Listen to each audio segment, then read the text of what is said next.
guys, so this is the first happy hour session that we're going to be doing at Trip Buddy. Is David in, by the way? Yes. All right, awesome. Well, our guest speaker for today is David. He's the co-founder and CEO of Food for All. Thank you so much for coming. Thank you for the invitation. Awesome. So I wanted to introduce you to my interns and actually to the rest of the team. The reason why it's being recorded is some of them are not actually here, Okay. and they're going to be watching it afterwards. Cool. But you know, the whole point is for them to ask you a lot of questions about how you started your company and all this kind of stuff, and I'll start the conversation. So why did when did you start Food for All, by the way? And can you tell us about what you do, by the way? Yeah, so Food for All is an app that allows people to buy food from restaurants, but 1 hour before they close at a deep discount. So it's like we're working with restaurants that have food that is already prepared. So picture coffee shops, pizza places, picture a Chipotle or a Panera Bread. So instead of them throwing it away, they drop the prices for the users 1 hour before closing, and users can get like really deep discounts. So we're talking about 50-20% cheaper. Nice. Yeah, I've used it before. I think it's definitely an amazing service. So how did it start? I mean, out of all the problems in this world, why the hell do you want to work on that? So my family comes from the hospitality business. Okay. Talking about like restaurants, hotels. Mm-hmm. I grew up like really seeing the problem. Mm-hmm. Came to the US to make my MBA, Mm-hmm. and I actually had another startup. It used to be a marketplace for events, related services. Okay. It was already in that hospitality events market. Mm-hmm. Sabine joined as marketing, as a CMO. Mm-hmm. We were like very early stage, so we entered to an accelerator program where we started to focus more into the sustainability aspect of it. Mm-hmm. So the first pivot was, okay, let's focus on sustainable events, meaning you could create a whole sustainable event in that marketplace. Talking about like, okay, booking, sustainable venues, sustainable food, organic food, even vegan food. Mm-hmm. But then through that pivot, we were making a lot of research about like what is instill sustainability, what problems were out there. We started to see a lot of articles and stats about food waste, and that there were a lot of companies approaching the problem in a B2B approach. We did discover some companies that were doing B2C approaches, like very similar to Food for All. Okay. We discovered them in Europe mainly. Okay. But the market was pretty open here in the US, so that no one was doing it here. Of course. So we said, okay, let's be the first one to do it. We moved really fast to make that pivot. It was fairly quick just because we had already a lot of things built. Okay. We started making some interviews with restaurants to see if this was something that they needed or not. Yeah. So we got a couple of them on board, maybe about 10, like not a lot. We also didn't have any money, so we decided to run a Kickstarter campaign. Okay. We actually proved that as a market validation, but the restaurants and users were ready for something like this. Okay. It got a lot of media attention as well. Nice, so it helped us nice. to be in a lot of the major national articles. Nice. And it also gave us the initial funding to build the team and build the initial product. Nice. So actually, it's interesting. I never knew you guys actually had the previous idea before it became Food for All. That's really interesting. How long did it take for you guys to go from that event app to being the Food for All that we know today? How long did it take you? So the actual pivot was a 48 hours pivot. 48 hours. Okay. But how long was that business? The business, how long did you guys have it going on? Yeah, so that's what I said. That's what I'm talking about. Like 48 hours till we decided to, build the basic things, build the initial pitch, the initial look like about the app, the branding, the name. That was the 48 hours. Okay. Then it was about 3 weeks about building the Kickstarter campaign, building like all the assets, all of the PR that we wanted to reach out to. Then we did the launch about the Kickstarter. It was a month and a half running the Kickstarter. Once we had finished the Kickstarter, we had already a team in place. Nice. So it was really about only operations till that point. I see. but it was more about product development, like I see. really building the product. Nice. It was 5 months of product development, and then after the 5 months, we did the first launch. Okay.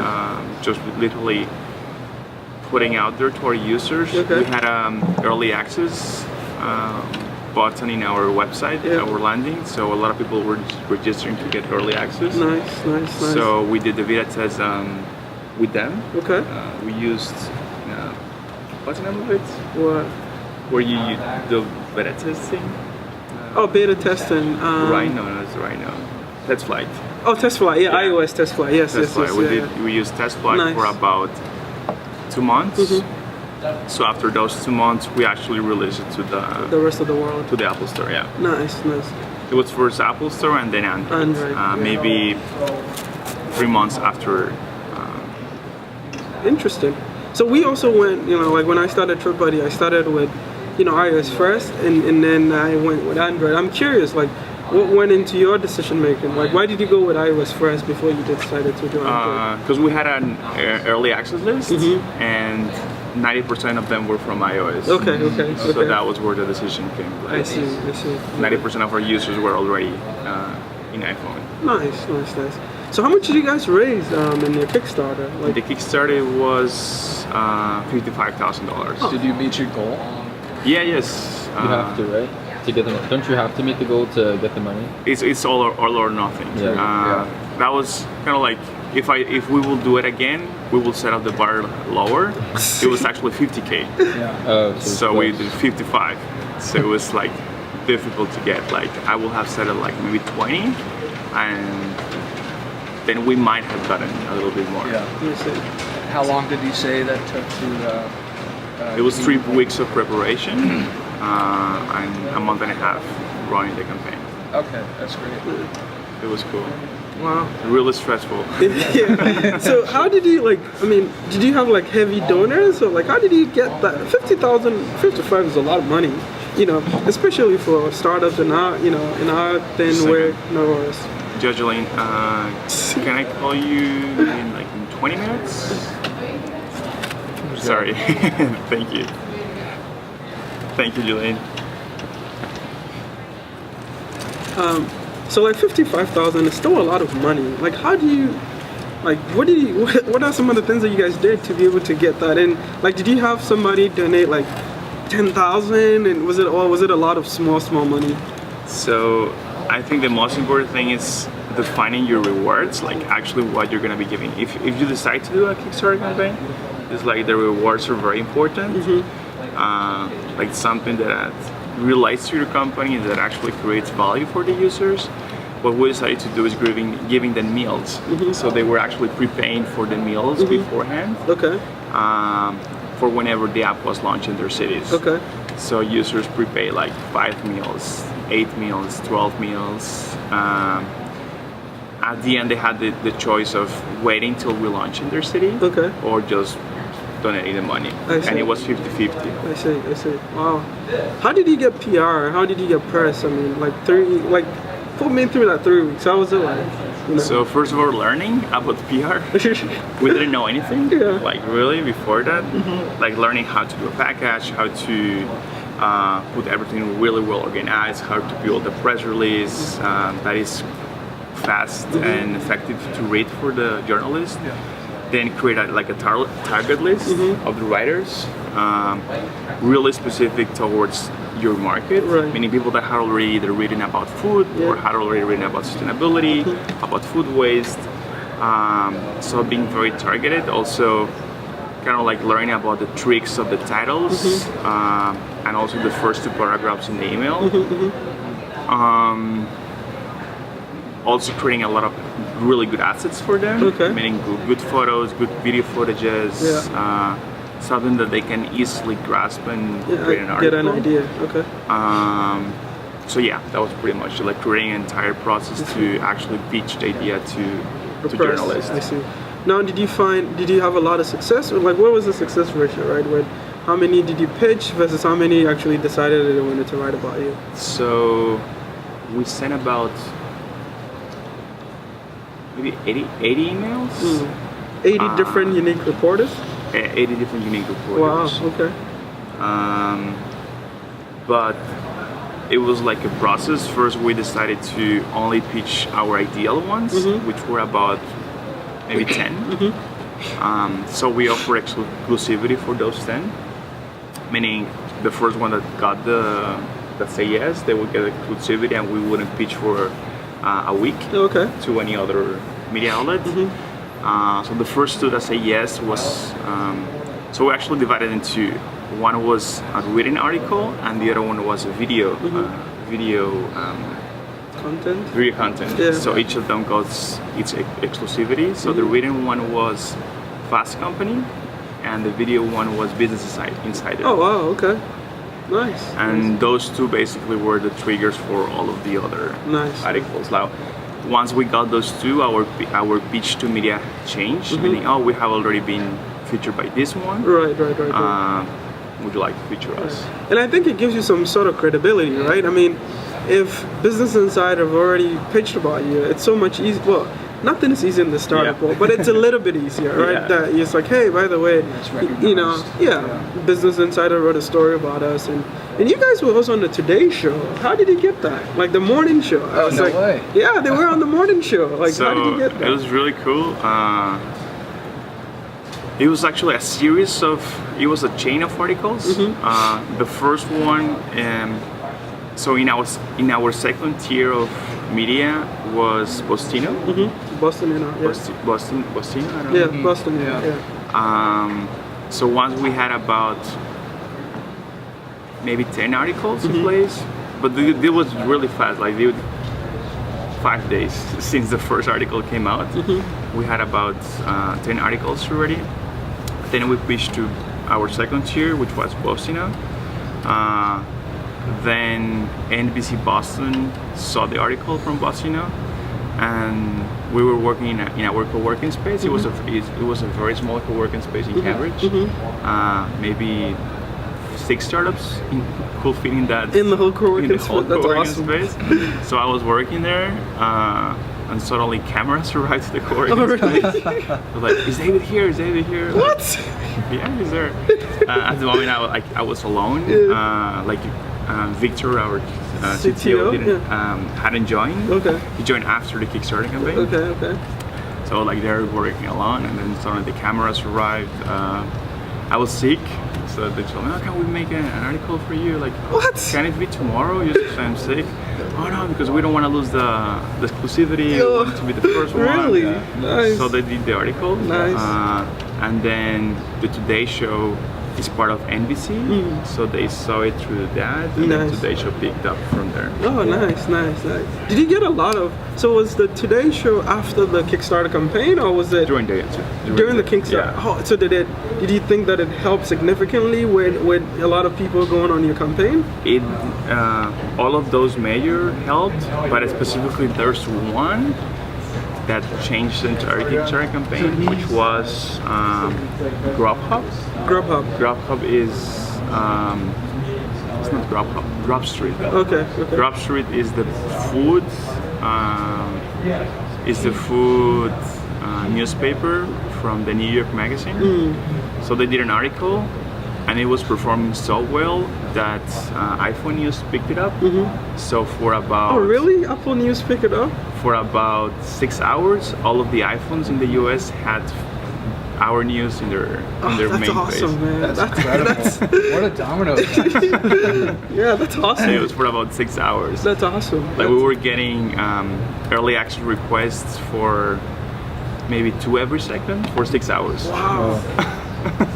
That's It was really cool. yeah. Must have been so exciting. Yeah, it was really cool. Those were like the most exciting 6 hours. Yeah. You know, these things are like really tricky because you can't replicate them, right? Yeah. I mean, how do you, like, if you were to do this again, how would you do it? Like, is that like, I don't think there's a science to it, right? I mean, it just happened to be, Yeah. you know, one of those things that, wow, but that's great. I think we needed to move so fast that it was a lot about seeing what people had done before, Yeah.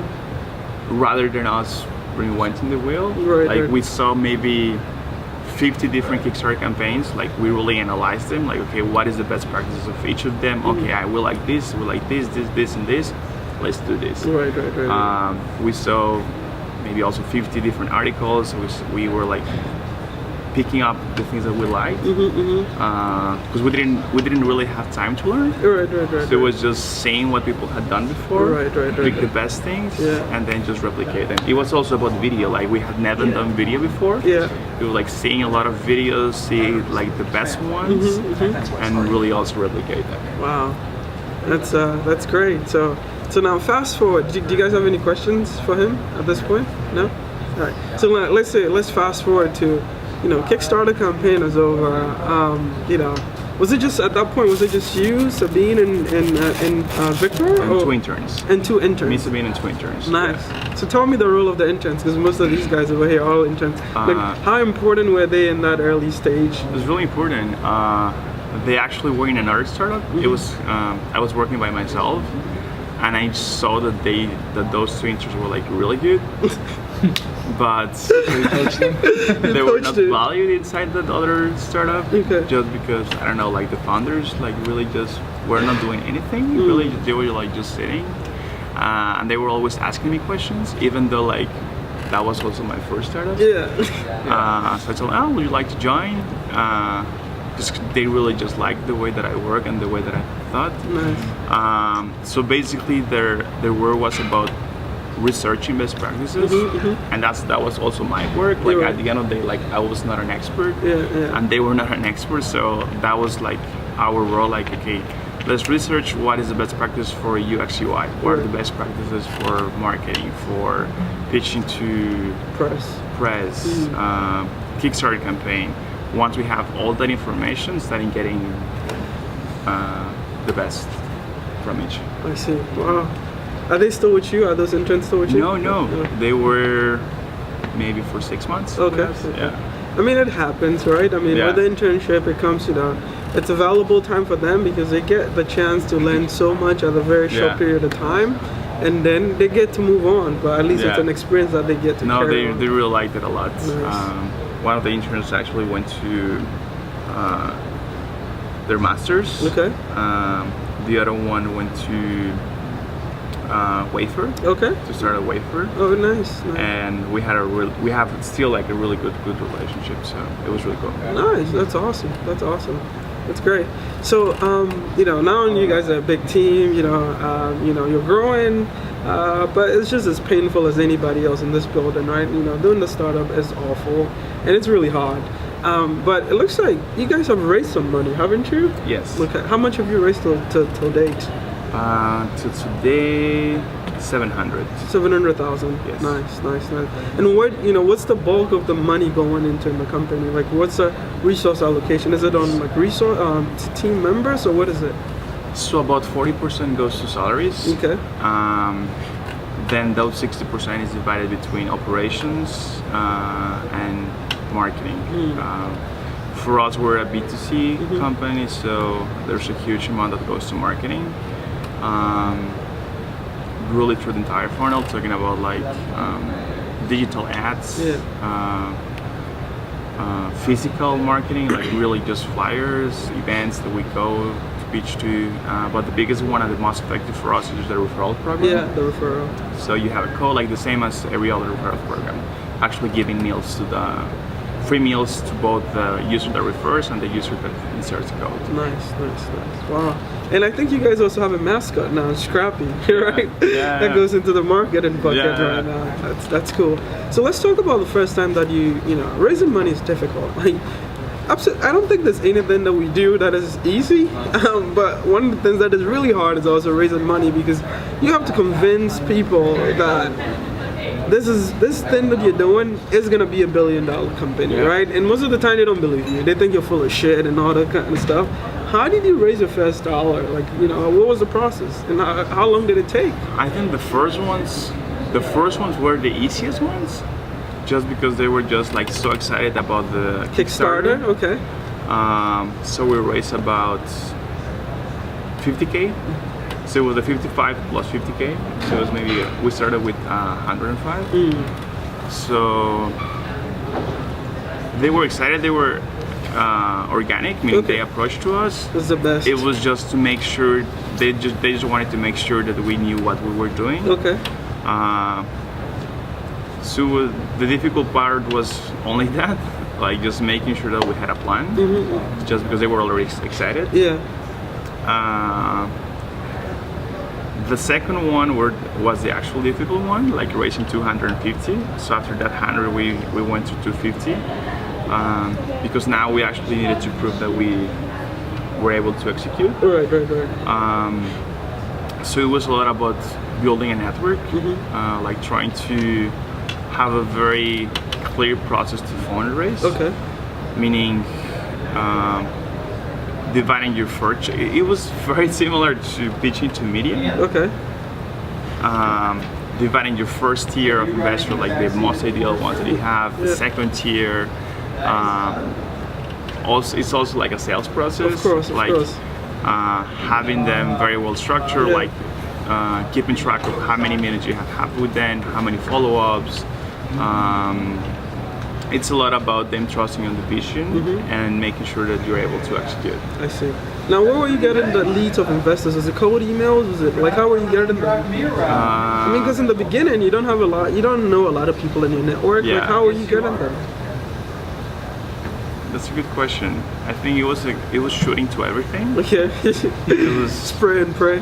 yeah. It was, but it's not effective. We have learned at the beginning that was what we were doing. Shooting to everything just because our network was zero. Like we are international entrepreneurs, so we literally didn't know anyone. So it was going to events, going to meet mentors, sending cold emails. Once you are well known, cold emails are effective. Before the success rate is very low. Yeah. But that doesn't mean you need to stop doing it. Right. Yeah. But this being conscious that the success rate will be very, very low with cold emails. But the most effective is trying to, even though your network is small, it's keeping very constant to your network. Even though you know 2 people, like trying to get those 2 people as much as you can to make valuable introductions and start growing your network through those introductions. Right. Yeah, and I think that's something that we also painfully learned on TripBuddy. I think the first quarter of this year, we sent about 30,000 emails combined, right? But the success rate was like abysmal. Like it was so bad. And I think we've shifted to a mode where we're leveraging the network of people that we already know. Yep. And I think we're seeing more success with that, right? Going out there, going to events and actually meeting people in person. And then we're hoping that, just like you said, like down the line, after you become a known entity, when you cold email somebody, at least they know who you are. Yep. You're not just a random person that, that is just emailing them. So I think that's definitely an important point. I think a few months ago, before you guys raised your final, is it 250, right? You just raised Correct. Yeah, I think I was talking to Victor and he was like, you guys you don't know what's gonna happen, you might die or whatever, like all the bad things could possibly happen. Yeah. Can you take me through this, that period of time when, I think Victor said he was not even getting a salary at that point. Yeah. Like what was that like, It's difficult to be concentrated just because there are so many things going bad. So it's more about executing. So it was very important for us to have a plan beforehand and having very well structured procedures. So it was just like keeping up with the playbook that we had, keeping up with the follow-ups, keeping up with the meetings. And it was a combination about luck and being there. So if we didn't show up to start a meeting, like it might not happen. I always say that entrepreneurship is a combination of both. Having luck, but combined to always being there with the plan that you had set up before. Right. Yeah, no, that's that's interesting. So how did you keep your? And that's luck just because it was really the yes was 2 weeks after we had zero money in our account. Wow. Like it could have been like 2 weeks before, a month before, 3 months before, but it was really 2 months, 2 weeks after we had zero money. Wow. in our account.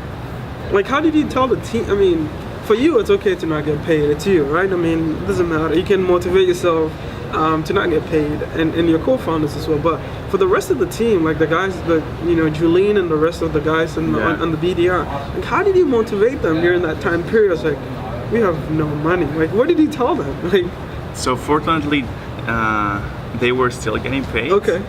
So it was only after those 2 weeks that they were start not getting paid. Yeah. I think the motivation comes that everyone knew what they needed to do. Okay. And it is exciting. Mm-hmm. So they had already a plan for maybe for 2 more months with execution. Right. And all of them really wanted to keep with that execution. Right. So that's where the motivation came from. Like, okay, let's keep with the plan that we already had. Like, let's keep up with those meetings, with those content that we had already perceived before. Those, I don't know, like those new features that we had in place. Right. So things are still gonna go on, right? Yeah, having at least maybe 2 months of the vision, like, was very, very helpful. Right. Nice. So if you were, I guess, if you were to do this, like, whole thing, would you do another startup again? Yes. Why? Doesn't it suck? But I think I wouldn't do a two-sided market anymore. I think two-sided market is very complex. I think I would do I would like to maybe just about experience, like get the experience of a one-sided market. Maybe that's why. Not necessarily that I hate the two-sided market. It's more of like, okay, I like to see how it is to have a one-sided market company. Yeah, no, I mean, two-sided market is really hard, and I think the folks at Y Combinator talk about it. It's like a chicken and egg, right? Who comes first, right? The chicken we don't know whether it was the egg that came first or the chicken that came, and for us as well too, a trip buddy is like, if I know that there's no rides on the platform, why would I download the app, right? So it's really, really, really challenging, and that's one of the reasons why we're going with the B2B market, where we're like, we're just gonna go through the HR managers, since it's much more of an easy sell. Once they buy it and once they believe in us, it's so much easier to roll it down to all the entire organization. So, kudos to that for doing, doing a two-sided market. So I guess, like, what advice would you give, these guys, who are like, just joining startup, just curious about the field? Like, what would you tell them? Like, I'll say always be curious on what are the best practices on everything. That's really the advice that I give to everyone.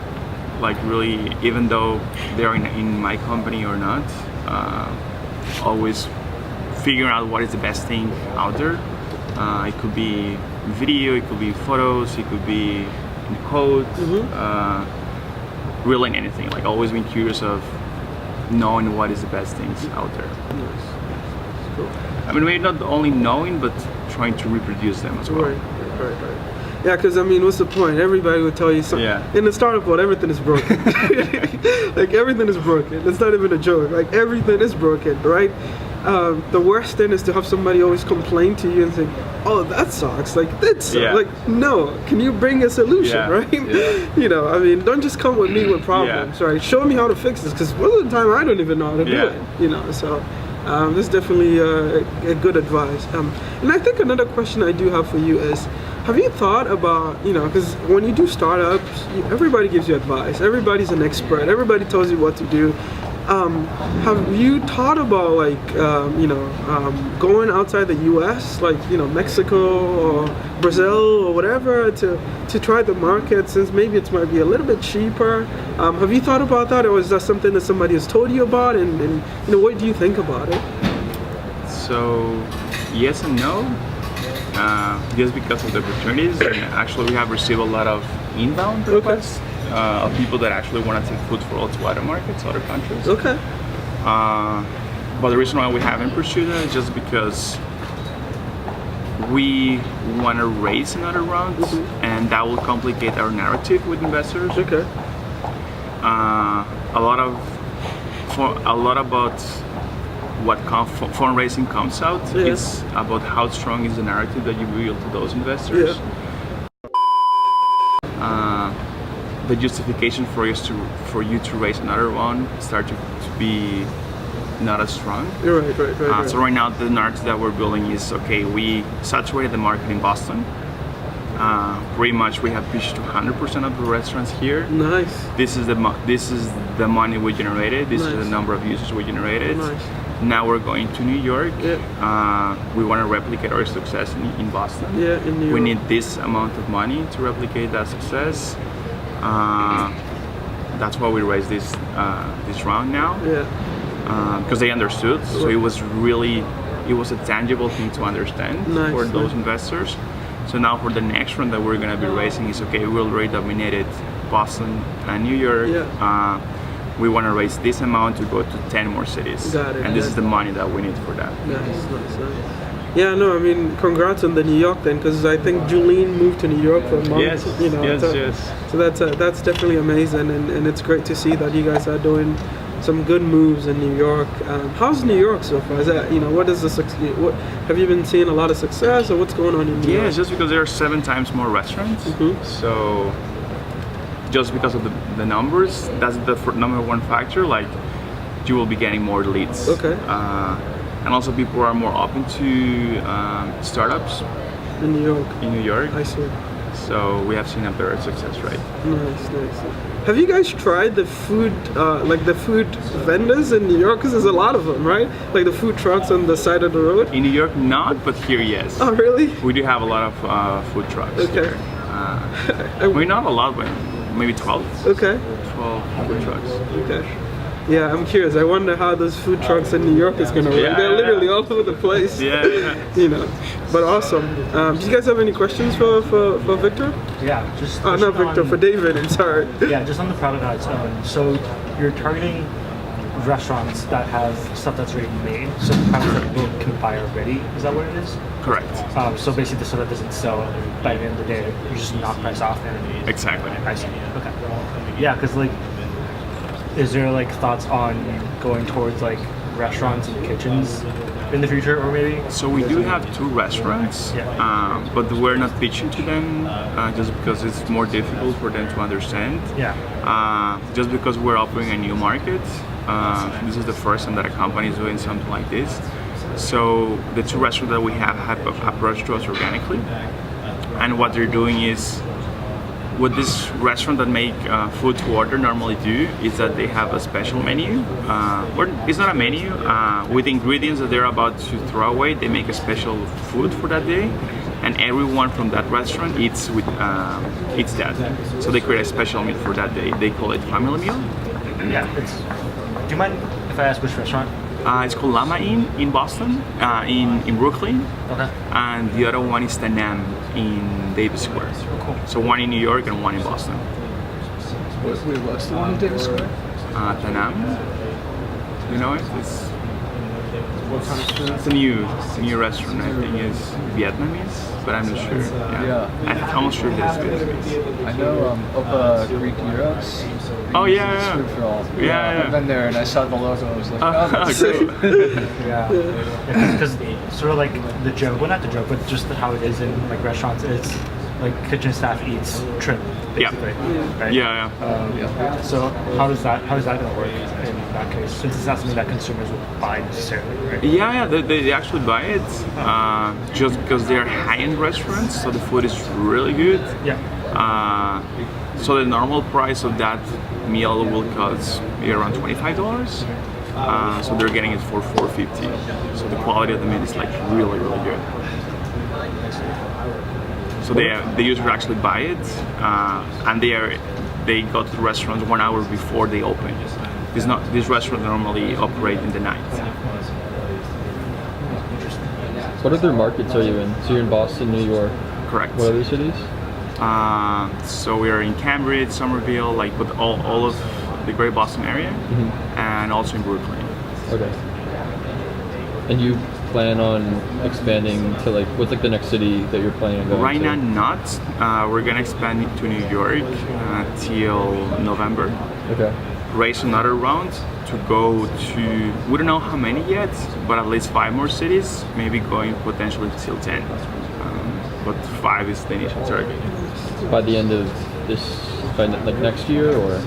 Correct. Okay. So raise the round by November, and then actually go to those cities. Cool. Well, I don't have any more questions. Do you guys have any other questions? No, you asked a lot of questions. Okay. Yeah.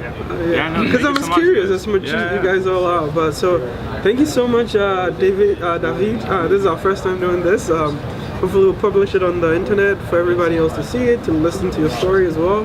But thank you so much. Thank you so much. and Gracias. we're gonna be here in case See you someday. around. Yeah. All right. Nice Help to meet you. yourself. Nice to meet you.